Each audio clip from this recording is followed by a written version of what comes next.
अध्याय 2। इसके 14 साल बाद मैं बरनबास के साथ एक बार फिर यरूशलेम गया और मैंने तीतुस को भी अपने साथ लिया।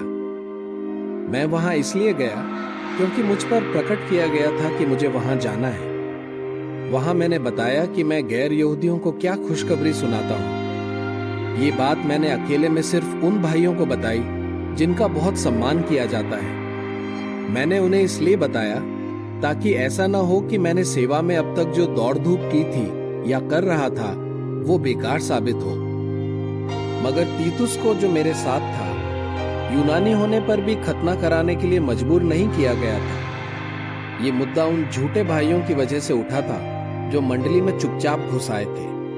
वे चोरी छिपे हमारी जासूसी करने आए थे ताकि मसीह यीशु के चेले होने के नाते हमें जो आजादी मिली है उसे छीनकर हमें पूरी तरह अपने गुलाम बना ले। लेकिन हम एक पल के लिए भी उनके आगे नहीं झुके, न ही उनके अधीन हुए, ताकि खुशखबरी की जो सच्चाई तुमने पाई है वो तुम्हारे साथ रहे।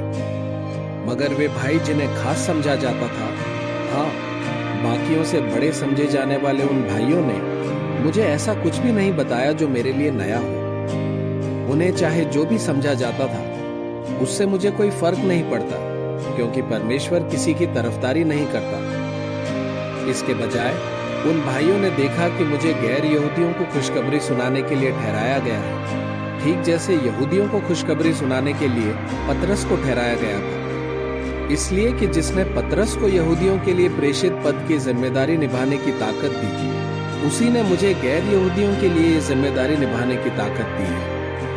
उन्होंने ये भी समझ लिया कि किस तरह मुझ पर महाकृपा की गई। तब याकूब, कैफा और यूहन्ना ने, जो मंडली के खंबे समझे जाते थे, मुझसे और बरनबास से अपना दाया हाथ मिलाकर जताया कि हम सब साझेदार हैं और हम दूसरी जातियों के पास जाएं, जबकि वे यहूदियों के पास जाएंगे।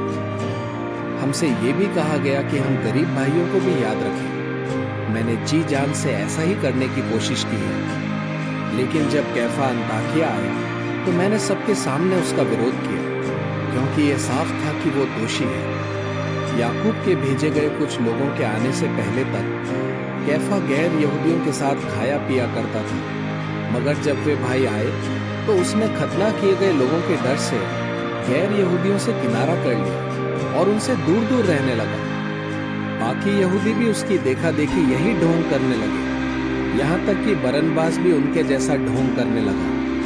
मगर जब मैंने देखा कि वे खुशखबरी की सच्चाई के मुताबिक नहीं चल रहे हैं, तो मैंने सबके सामने कैफा से कहा, जब तू एक यहूदी होकर गैर यहूदियों जैसा बर्ताव कर रहा है, न कि यहूदियों जैसा, तो तू गैर यहूदियों को यहूदियों की रीतियां मानने के लिए कैसे मजबूर कर सकता है? हम जो जन्म से यहूदी हैं और पापी गैर यहूदियों में से नहीं। हम जानते हैं कि एक इंसान कानून में बताए काम करने से नहीं, बल्कि सिर्फ यीशु मसीह पर विश्वास करने से नेक ठहराया जाता है। इसलिए हमने मसीह यीशु पर विश्वास किया है, ताकि हमें मसीह पर विश्वास करने की वजह से नेक ठहराया जाए, न कि कानून में बताए कामों के आधार पर, क्योंकि मूसा के कानून में बताए कामों के आधार पर कोई भी इंसान नेक नहीं ठहर सकता। अगर हम मसीह के जरिए नेक ठहरने की कोशिश करते हुए पापी कह रहे हैं, तो क्या इसका ये मतलब है कि मसीह पाप का सेवक है? हरगिज नहीं।